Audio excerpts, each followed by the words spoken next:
Pauline Neville-Jones, first of all, we talk about cyber... Former minister. Former minister, We talk about cyber attacks. We talk about security. What do you see as the main threats coming over? Well, I think they're both threats, and they're different. And I think it's very confusing for the public, when they're spoken about in the same breath. I mean, the terrorist threat clearly is the ability of governments, technical and legal, to intercept communications such that they can track people who are out to do us harm. And that's one set of issues. And a lot of the communications in the internet age are now carried on American systems. So there's a jurisdictional issue that we have to try and deal with, which means we have to get agreement between governments. There's also an encryption issue. Cyber security is much more to do with the security of data on your systems and the security of those systems themselves, and that is companies, it's governments, it's you and me, it's your and my finances, which need to be protected against thieves and against people who actually want to disrupt the system and bring it down. And, for instance, cause the lights to go out, because an energy company is attacked.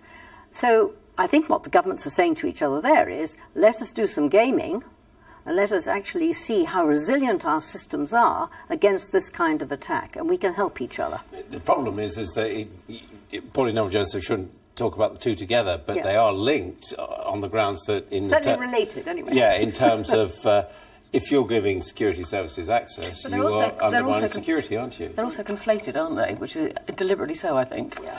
Well, I mean...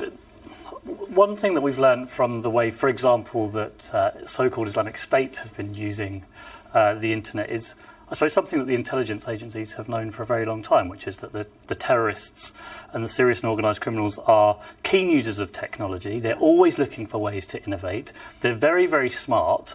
And as a result, it's incredibly difficult for the intelligence agencies to always stay on top of them. Yeah, quite right. Now, the problem that I see here is that particularly since the Edward Snowden revelations, there has been a huge growth in often actually civil liberties activists who are trying to create sort of open source, easy to use encryption software for very good reasons, for reasons of sort of protecting journalistic sources, for human rights activists. But we also know that the terrorists and the organised criminals will be among the early adopters too.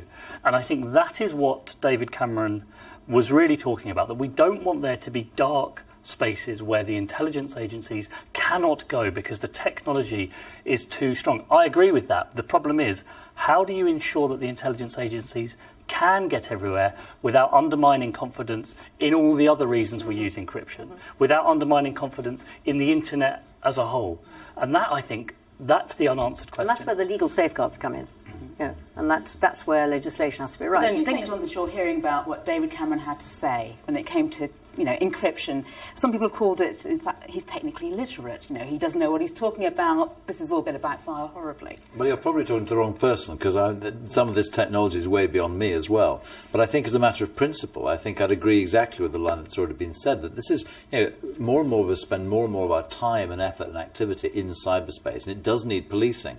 But where are the limits? And so this is less a question about cyber, it's more a question about politics, about policy. And I think we get obsessed by the technical niceties of it, but these policy questions are absolutely key, and the real public needs to get engaged with this.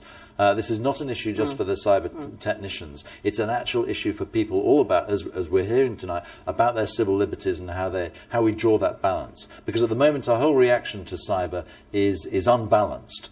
And what we're seeing now is the government trying to do what I think is a sensible thing to do, which is actually allow people to police cyberspace. But the problem is the public are alarmed by this. And we just need to educate the public. And there needs to be the sort of clear exposition you just heard from the Baroness here about the nature of cyberspace is more education. It's just the sort of education the public needs. Because in the end, there's going to need to be the public to decide what they're going to tolerate. Kate, do you agree there shouldn't be dark corners on the internet? I think there should be dark corners of the internet, actually. And I think it's... Well, even if it means child abuse or terrorism? I think they're actually quite a small part. I think if you have a free society where there's free speech, it's actually very important that there are places where people who actually don't have anything to hide can nonetheless be private. You have an entitlement to privacy, and I think it's important that we facilitate that. It is, if you like, a penalty we pay for the price of free speech and for freedom, that we also have within our midst people who want to do us harm, who want to say horrible things, who want to cause death and mayhem.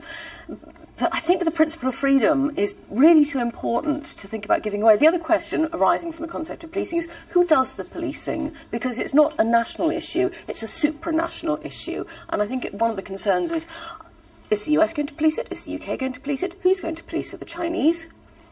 And what about the role of the companies themselves? I mean, the internet, the social media providers, what are their role? I feel very strongly that they shouldn't be arms of the state, which is effectively what is being talked about here. They should be... the idea is that they should be keeping an eye out. So when Lee Rigby's killers were apparently talking on Facebook, there was a lot of grief at Facebook about this. And they're like, no, Facebook doesn't have a duty to hand over to the state somebody they think might be doing something dodgy. It's preemptive. And it's I suppose, probably, James, one answer comes in. No, one answer would be, well, if we are going to have a free-for-all, if we're going to allow, which we do, people to generate these enormous amounts of big data, then actually let's have a free-for-all for the security services as possible and actually lift some of the restrictions off what they're doing. Well, I'm not sure I'm in that camp. I mean, I actually do think they have got to have the powers, but I do think they have to have powers which are strictly regulated, and we need the safeguards. I mean, I'm a citizen like any other, and I don't want to see any scope for abuse. I do, on the other hand, want to see them actually have regulated powers of a kind that actually will keep us safe.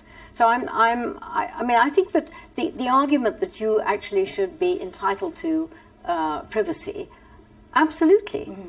And is the government really going to spend its time interfering with communications of the kind which have absolutely no link to national security? No, of course they aren't. We don't have an absolute right to privacy. I think we do, actually. No. You don't have an absolute right to plot to kill everybody in the world. I mean, this is just a nonsense. You have a right to plot to do it. Cyberspace is just the same as ordinary space. It needs policing. And as we do more and more activity on there, the same rules need to apply in cyberspace as apply in what we currently call real life. I don't disagree with that. But the police need powers, under exceptions, and with all the caveats we've said, all the restrictions, the ability to get in there and police it. Because if it's not policed, then you've got an exception. You're treating cyberspace as if fundamentally the rules of life are different to ordinary life. And I don't think they are. Okay.